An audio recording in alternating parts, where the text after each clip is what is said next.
آج یہ تو کہتے ہیں خطیب صاحب جب ممبر پہ کھڑا ہوتا ہے تو لوگ پرچیاں دے جاتے ہیں، میری نانی بیمار ہے، میرا کل انٹرویو ہے، میرے کل اگزام شروع ہو رہے ہیں، خطیب صاحب ذرا دعا کرا دیجئے گا۔ میں یہ نہیں کہتا خطیبوں سے دعا نہ کراؤ، کراؤ، لیکن پورے حدیث کے ذخیرے میں ایک روایت بھی ایسی نہیں ملتی کہ امام مسجد کی یا خطیب مسجد کی دعا اللہ رد نہیں کرتا، ایک روایت بھی نہیں ہے۔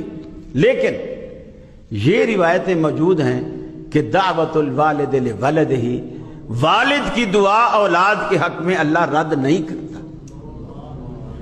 تو آپ مولوی کو تو پرچی دیتے ہو، گھر میں کبھی باپ سے بھی کہا جس کی دعا اللہ رد نہیں کرتا؟ کبھی اس سے بھی کہا؟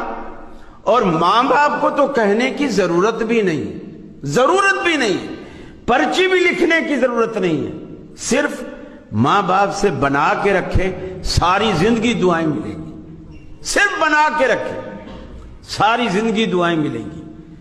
اور پھر آسان طریقہ، یہ جو بوڑھے ماں باپ ہوتے ہیں نا، آپ کے گھر میں یہ دعاؤں کی دو فیکٹریاں دعاؤں کی، جیسے آپ کپڑے کی فیکٹری، صابن کی فیکٹری، مختلف فیکٹریاں لگاتے ہو نا، یہ بوڑھے ماں باپ واللہ یہ گھر میں دعاؤں کی دو فیکٹریاں ہیں۔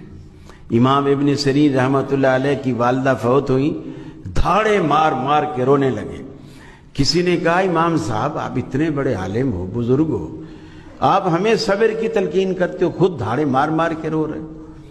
انہوں نے کہا کہ میں اس لیے نہیں رو رہا کہ میری اماں فوت ہوئی ہے، میں اس لیے رو رہا ہوں کہ اللہ تعالیٰ نے میرے لیے جنت میں جانے کے دو دروازے کھولے تھے، ماں کی شکل میں اور باپ کی شکل میں، اس میں سے آج ایک دروازہ بند ہو گیا ہے۔ یہ جس دن ان کی آنکھیں بند ہوتی ہیں نا، پیچھے آپ کو دعائیں دینے والا کوئی نہیں ہوتا، سب حسد کرتے ہیں، آپ کی ترقی سے لوگ جیلس ہوتے ہیں۔ ماں باپ واحد ہستی ہیں جو آپ کی ترقی کو اپنی ترقی سمجھتے ہیں، فخر سے دوسرے کو بتاتے ہیں یہ میرے بیٹے کی فیکٹری ہے، یہ میرے بیٹے کا بنگلہ ہے، خوش ہو کر بتاتے ہیں۔